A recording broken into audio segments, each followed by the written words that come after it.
जय जगन्नाथ मु ज्योतिर्विद डॉक्टर भवानी शंकर महापात्र आपण मानकु भाग्य दर्पण कार्यक्रम को स्वागत जनाउछि। जेभଳି भाବରେ दर्शक बंधु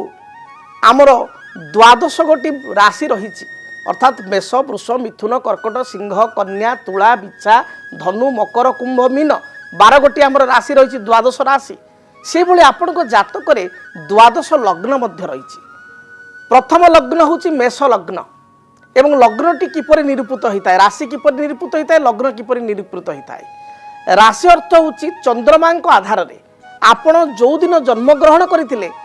से दिन चंद्र जोटी थिले से होची आपण राशि जन्म समय बेलू धरंतु आपण आज कहली जे आपण प्रथम पंचांग कहली आज मेष चंद्र 60 दंड भग हेबे मु कहली ता माने आज दिन रे जो माने जन्म ग्रहण करिवे दिन तमाम मेष राशि रे पिला ही जन्म ग्रहण करिवे आज दिन रे किंतु लग्न बोली कहले समय आपण जो समय जन्म ग्रहण करिवे गोटे लग्न हाराहारी आपण देखिवे हाराहारी 2 घंटा जेहेतु आम जानूँ मेष पर्यंत मीन मेषर मीन पर्यंत 12टी राशि 12 × 2 12 × 2 24 आवर्स 24 घंटा पृथ्वी निज चारिपटे घूर्णन करने को 24 घंटा हाराहारी समय नहीं थाए तेणु प्रत्येक लग्न हाराहारी 2 घंटा पड़ी थाए आकुरेट नहेले कोटा 1 घंटा 58 मिनिट कोटा आपंकर 2 घंटा 2 मिनिट हाराहारी आम करूँ गोटे लग्न 2 घंटा तेणु लग्न मूलम क्रिया सर्वे लग्न मूल ही जातकम एक शास्त्र कह जाए लग्न ही मुख्य आम जो जातक जन्म जातक को कैलकुलेशन करूँ पंडित माने विद्वान माने ज्योतिर्विद माने जो जन्म जातक को गणना करते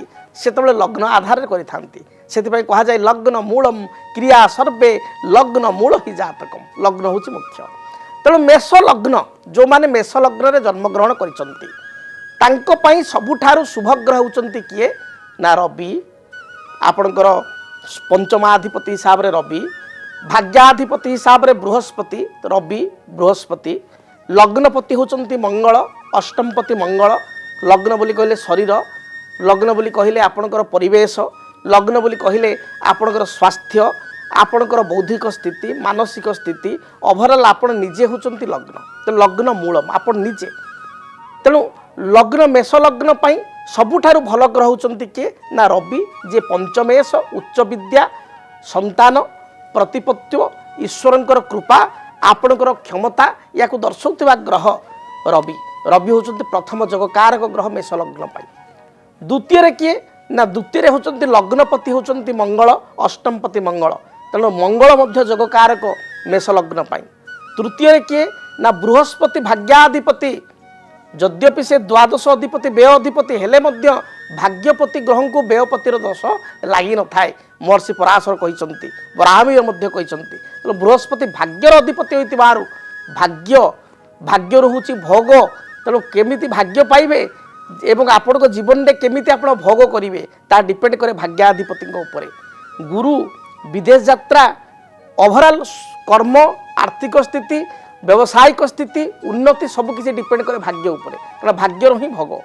एवं भाग्यर ही भगवान आम जो भाग्य निराश हो जो भाग्य आम दुर्बल बोली आम चिंता करूँ भगवान को जाई प्रार्थना करूँ प्रभु आते हीन भाग्य दे जन्म ग्रहण करते मोर ए कार्य होना बा मोर छोट भाग्य आपण दयाकोरी मते कृपा करंतु मोर भाग्य अभिवृद्धि हो तेणु भाग्य भगवान तेणु भाग्याधिपति होचंती बृहस्पति तेणु रवि तापर आपणकर मंगल तापर बृहस्पति एवं केंद्र बा चतुर्थर अधिपति सुख परिवार पारिवारिक जीवन अधिपति चंद्र तेणु चंद्र अतएव मेषलग्न जदि आम विचार करवा रवि चंद्र मंगल बृहस्पति 4 गोटी ग्रह होचंती अत्यंत शुभ कारक अशुभ ग्रह कारक किए कौ ग्रह खराब मेषलग्न शुक्र होचंती मारक ग्रह द्वितीय एवं सप्तमर मारक तेणु शुक्र अशुभ से भली शनि होचंती एकादश हिसाब रे दशमपति एकादश अधिपति मात्र से बाधक मध्य जेहेतु चर लग्न होची मेष लग्न एकादश होची बाधा चर लग्न को तेणु शनि बाधक ग्रह शुक्र मारक शनि बाधक एवं बुध होचंती तृतीयपति षष्ठपति गौड़ मारक तेणु 3टी ग्रह मेष लग्न को अशुभ फल दे थांती से होचंती शुक्र शनि एवं बुध यही दशा गुड़िक समय मेष लग्न व्यक्ति विशेष असुविधा पड़ी थांती एवं रवि चंद्र मंगल बृहस्पति ये 4 गोटी ग्रह ଦଶାରେ ବ୍ୟକ୍ତିବିଶେଷ ଶୁଭଫଳ ପ୍ରାପ୍ତି କରିଥାନ୍ତି। ଯଦି ମେଷ ଲଗ୍ନର ବ୍ୟକ୍ତିଙ୍କ ପାଇଁ ରବି ମେଷ ରାଶିରେ ଉଚ୍ଚସ୍ଥ, ସିଂହ ରାଶିରେ ସ୍ୱଗୃହୀ ଅଥବା ମିତ୍ର ଗୃହୀ ଅର୍ଥାତ୍ ଯଦି ଆପଣଙ୍କର ଧନୁରେ ବା ମୀନରେ ଥାଏ ମିତ୍ର ଗୃହୀ ତାହେଲେ ଶୁଭ ବା କର୍କଟରେ ଥାଏ ତାହେଲେ ଶୁଭଫଳ ପ୍ରଦାନ କରିଥାଏ। ସେହିଭଳି ମଙ୍ଗଳ ମକର ରାଶିରେ ଉଚ୍ଚସ୍ଥ, ଶତ୍ରୁ ଘର ହେଲେ ମଧ୍ୟ ମକରରେ ଉଚ୍ଚ, ଯଦି ମକରରେ ଥାଏ, ଯଦି ଲଗ୍ନରେ ଥାଏ, ଯଦି ରବିଯୁକ୍ତ ହୋଇ ଆପଣଙ୍କର ବା ଏକୋଟିଆ ସିଂହରେ ଥାଏ ପଞ୍ଚମ ସ୍ଥାନରେ ତାହେଲେ ଶୁଭଫଳ ପ୍ରଦାନ କରିଥାଏ। ବୃହସ୍ପତି ସେଭଳି ଭାବରେ ଲଗ୍ନରେ କିମ୍ବା ଚତୁର୍ଥ କର୍କଟ ରାଶିରେ ଉଚ୍ଚସ୍ଥ,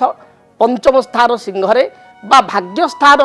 ଆପଣଙ୍କର ଧନୁରାଶିରେ ମୂଳ ତ୍ରିକୋଣ ହୋଇଥାଏ ତାହେଲେ ଅତ୍ୟନ୍ତ ଶୁଭଫଳ ପ୍ରଦାନ କରିଥାଏ। ତେଣୁ ମେଷଲଗ୍ନ ପାଇଁ ଆପଣମାନେ ଜାଣିଲେ କେଉଁ କେଉଁ ଗ୍ରହମାନେ ଯୋଗକାରକ, ମେଷଲଗ୍ନର ବ୍ୟକ୍ତିବିଶେଷ କେଉଁ ରତ୍ନ ଧାରଣ କରିବା ଆବଶ୍ୟକ। ମେଷଲଗ୍ନର ବ୍ୟକ୍ତିବିଶେଷ ସର୍ବପ୍ରଥମେ ଯୋଗକାରକ ଗ୍ରହ ରବି ହୋଇଥିବାରୁ ରବିଙ୍କ ରତ୍ନ ମାଣିକ୍ୟ ଧାରଣ କଲେ ବହୁତ ଭଲ ଫଳ ପାଇବେ। ଯଦି ମେଷଲଗ୍ନ ବ୍ୟକ୍ତିଙ୍କର ଶାରୀରିକ ବାଧା ରହୁଛି ତାହେଲେ ରକ୍ତ ପ୍ରବାଳ, ଲଗ୍ନାଧିପତି ମଙ୍ଗଳ ହୋଇଥିବା ରକ୍ତ ପ୍ରବାଳ ଧାରଣ କରିବେ। ମେଷଲଗ୍ନର ବ୍ୟକ୍ତିବିଶେଷ ଭାଗ୍ୟ ହେତୁକ ଶୁଭଫଳ ପ୍ରାପ୍ତି କରିବାକୁ ଚାହୁଁଥିଲେ, ରାଜଯୋଗ ପ୍ରାପ୍ତି କରିବାକୁ ଚାହୁଁଥିଲେ, ଡାହାଣ ହାତ ବିଶି ଆଙ୍ଗୁଠିରେ ପୀତପୁଷ୍ପରାଗମଣି ଯାହାକୁ ଆମେ କହୁ ୟେଲୋ ସାଫାୟାର ତାକୁ ଧାରଣ କରିପାରିବେ, ଅଥବା ୟେଲୋ ଟୋପାଜ ଉପରତ୍ର ହିସାବରେ ବୃହସ୍ପତିଙ୍କର ଯାହାର ୟେଲୋ ସାଫାୟାର କିଣିବାର ଶକ୍ତି ନାହିଁ ଉପରତ୍ର ହିସାବରେ ବହୁତ କମ୍ ପଇସାରେ ୟେଲୋ ଟୋପାଜ ଡାହାଣ ହାତ ବିଶି ଆଙ୍ଗୁଠିରେ ଧାରଣ କରିପାରିବେ, ଯଦ୍ୱାରା ଶୁଭଫଳ ପ୍ରାପ୍ତି କରିପାରିବେ। କେଉଁ ବୃକ୍ଷ ପୂଜା କରିପାରିବେ? ବାଡ଼ି ଅଁଳା ବା ଆପଣଙ୍କର ଯେଉଁଟା ଶନିଙ୍କର ବୃକ୍ଷ ବାଡ଼ି ଅଁଳା ବୃକ୍ଷକୁ କୁଣ୍ଡରେ ଲଗାଇ ଚନ୍ଦନ ସିନ୍ଦୁର ଦୀପ ଧୂପ ଅପରାଜିତା ଫୁଲ ଦେଇ ପୂଜା କରିପାରିବେ। ଏହାଦ୍ୱାରା ଶନି ହେତୁକ ଯେଉଁ ବାଧକ ଫଳ ରହିଛି ତାହା ଖଣ୍ଡନ ହୋଇପାରିବ। ଯଦି ଆପଣଙ୍କ ଜୀବନରେ ବ୍ୟକ୍ତିଗତ ପାରିବାରିକ ସମସ୍ୟା, କର୍ମକ୍ଷେତ୍ର ନିଯୁକ୍ତି, ବୈବାହିକ ସମସ୍ୟା, ବାସ୍ତୁଦୋଷ ଏବଂ ମାଲି ମକଦ୍ଦମା ଆଦି ସମସ୍ୟା ଥାଏ ତାହେଲେ ସମସ୍ୟାର ସମାଧାନ ଓ ପରାମର୍ଶ ପାଇଁ ଆମକୁ ଯୋଗାଯୋଗ କରନ୍ତୁ। ଜ୍ୟୋତିର୍ବିଦ doctor Bhabani Shankar Mahapatra, Budheswari colony, plot number 26, Bhubaneswar. Phone number 9776833302 9439444924। ଆମର ୱେବସାଇଟ୍ www.srijagannathastro.com।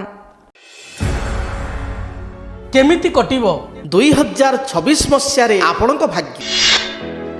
କେଉଁ ରାଶିରେ ରହିବ ସମସ୍ୟା ଆଉ କିଏ ହେବେ ଲାଭବାନ? କେମିତି ରହିବ ମେଷଠାରୁ ମୀନରାଶି ପର୍ଯ୍ୟନ୍ତ ଭାଗ୍ୟଫଳ? ଜାଣିବା ପାଇଁ ଦେଖନ୍ତୁ ଆମ କାର୍ଯ୍ୟକ୍ରମ 2026 ଭାଗ୍ୟଫଳ। 2026 ମସିହାର ଆପଣଙ୍କ ରାଶିର ସମ୍ପୂର୍ଣ୍ଣ ଭାଗ୍ୟଫଳ ଜାଣିବା ପାଇଁ ଚ୍ୟାନେଲକୁ ସବସ୍କ୍ରାଇବ୍ କରନ୍ତୁ, ବେଲ୍ ବଟନକୁ ଅନ୍ କରନ୍ତୁ, ଦେଖନ୍ତୁ DTV ଓଡ଼ିଆ। DTV ଓଡ଼ିଆ ଦେଖିବା ପାଇଁ ସବସ୍କ୍ରାଇବ୍ କରନ୍ତୁ ଏବଂ ବେଲ୍ ଆଇକନ୍କୁ ମଧ୍ୟ ଦବାଇ ଦିଅନ୍ତୁ।